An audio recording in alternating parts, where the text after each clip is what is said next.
Welcome to The Explainer. Today, we're diving into a skill that's honestly a kind of superpower, mastering your emotional reactions. We're going to break down how learning to stay calm isn't about being passive, it's about tapping into one of the highest forms of personal power you can have. So let's just get right to it. Have you ever felt this? Your whole day is going fine, and then one comment, one email just completely throws you off balance. That feeling, that's you handing over your power. When we react impulsively, we're literally giving someone else the remote control to our own emotional state. And this happens because we don't realize we're part of this hidden psychological game. A game where our reactions aren't just us expressing ourselves. Nope. They're signals, they're clues, and sometimes they're weapons that can be used against us. We get caught in what you could call the reaction trap. I mean, think about it. If someone knows exactly what to say to make you feel angry or guilty or scared, they basically have the keys to your psychological weak spots. Your reaction, which feels so personal and real to you, becomes the exact tool they use to nudge you in a direction that helps them, not you. This is where it gets really interesting, almost like a high stakes poker game or a chess match. Every time you react impulsively, it's like you're showing your opponent your cards. You're giving away your strategy, your emotional state, and what you're probably going to do next. But if you react less, you create mystery. And in that little bit of mystery lies a huge strategic advantage. So, what's in this manipulator's toolkit? Well, it usually boils down to three big ones. They'll use fear to kick you into survival mode, where logic just goes right out the window. They'll use guilt, turning your own conscience against you. Or they'll spark your anger because they know a mind that's clouded with rage is going to make some pretty bad impulsive decisions. Just knowing these are the tactics is the first step to making them powerless. Okay, so how do we fight back? How do we counter this? Well, we've got to start by looking at what's happening right inside our own heads.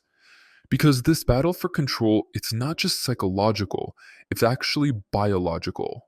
So our nervous system has basically two main settings.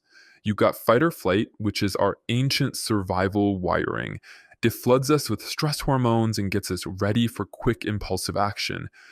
Then you have the other side, the rest and digest state. That's where we're calm, cool, and collected. And here's the wild part.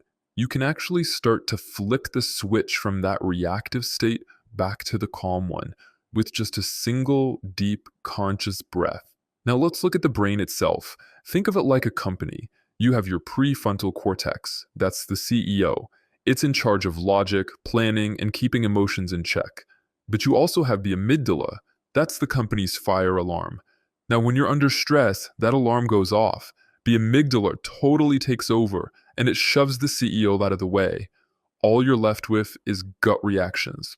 And this is so important, you are not stuck with this setup. It's not a permanent thing.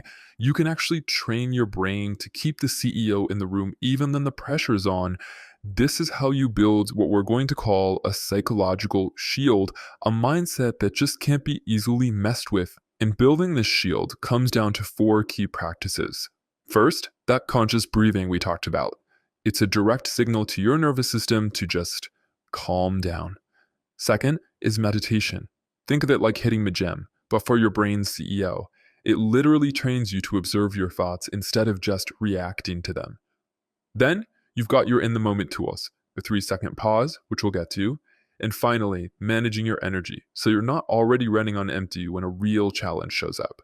Let's just zoom in on maybe the most powerful and practical tool of them all, the 3-second pause. That's it. Before you reply, before you type, before you react, just wait for 3 seconds. That tiny little gap, it's everything. It's just enough time for the CEO of your brain to walk back in the room and choose a response, instead of letting the fire alarm just blast one out. Now, part of this is also about protecting your energy. I mean, think about it.